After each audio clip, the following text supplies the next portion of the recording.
Sound Awake is Karnivool's second album and the greatest Australian prog rock slash metal album of all time. That's a bold statement, I know, but I dare you to find a single track that's out of place here, even at a hefty 72-minute runtime. Karnivool truly peaked. Sonic perfection from the band and producer Forester Savell, including two of the band's longest tracks, my personal favourites in Dead Man and Change, both over 12 and 10 minutes respectively, with Dead Man containing the re-recorded version of Change Part 1. Prog is a special genre because it allows the music to really tell a story and take you on a sonic journey, with the instruments and arrangements ebbing and flowing, and sometimes more literally with the lyrics.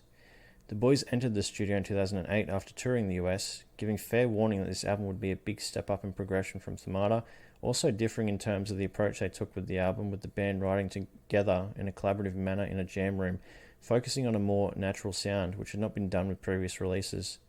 The band was tracked in Perth, but mixed in Melbourne and mastered in New York, due to costs and time constraints from some of the band members' other projects.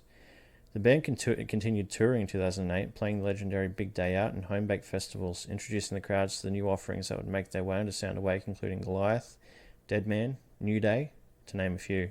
Set Fire to the Hive was the first single released in May of 2009, with the album dropping 1 month afterwards in June, almost topping the ARIA charts at number 2. It didn't take long for the album to achieve gold status in October. The record also received a nod for Album of the Year at the J Awards and a win at the West Australian Music Industry Awards for Most Popular Album. The band set off on a tour through Australia, New Zealand, the US and the UK in support of the album for the rest of 2009. At the tail end of 2009, All I Know was released as a sophomore single, with the album finding distribution in the US and Canada in 2010.